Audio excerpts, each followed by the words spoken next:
Josué capítulo 19, continuamos com a divisão daquele pedaço de terra que ainda não havia sido dividido. No capítulo anterior, falamos da divisão da herança de Benjamim. Aqui, nós vamos continuar com algumas riquezas de detalhes sobre essa divisão, que vai trazer, sim, uma reflexão muito lúcida para a nossa caminhada de hoje, começando pela herança de Simeão. Você vai ver na primeira parte do capítulo que se fala do que foi dado para Simeão, mas a origem dessa parte que foi dada que é interessante. Você vai ver logo nos primeiros versículos que a porção de Simeão foi tirada uma parte de Judá. O que aconteceu? Judá não merecia a parte da terra? Claro que merecia porque tinha sido dada a eles. Só que a parte de Judá era muito grande pelo número de pessoas que ele tinha.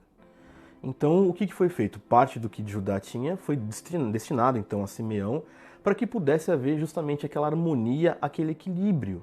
Lembra que eu já tenho dito sobre esses ajustes, sobre novas demandas, sobre tudo aquilo que uma boa administração deve ter para que funcione. Uma boa administração, obviamente, não vai deixar faltar nada para ninguém, nem vai dar excesso para outra pessoa. É basicamente isso. E aqui nós vemos logo no primeiro trecho desse capítulo uma prova viva de que, como Judá tinha muito, parte do que Simeão recebeu veio de Judá. Você também vai ver uma sequência da divisão das demais tribos, né? Então você vai ver herança de Zebulon, Issacar, Azer, Naftali, herança de Dan, e no fim do capítulo você vai ver a herança de Josué.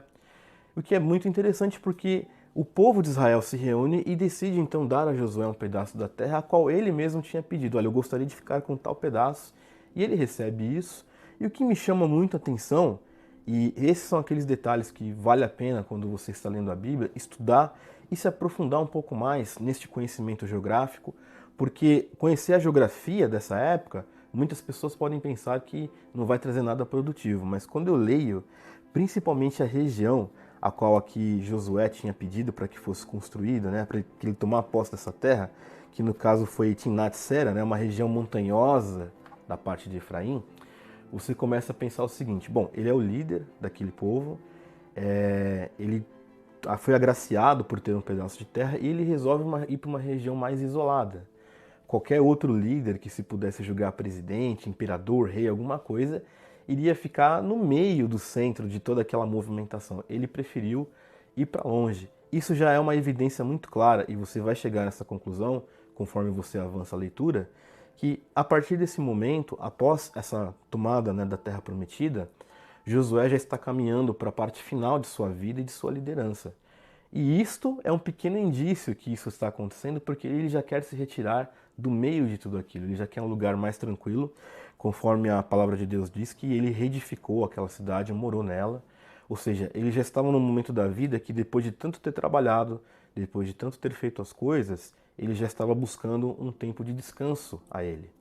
E isto sim é um grande ensinamento para nós, né? Nós vemos aqui a sequência de todos esses relatos narrados neste capítulo. A gente vai ver uma justa distribuição de terra. Olha, se tem alguém em excesso, vamos dar para aquele que está faltando, para que esse que não tenha demais e aquele não falte nada. Ou seja, é o mínimo básico que um conceito cristão verdadeiro deve funcionar, tá?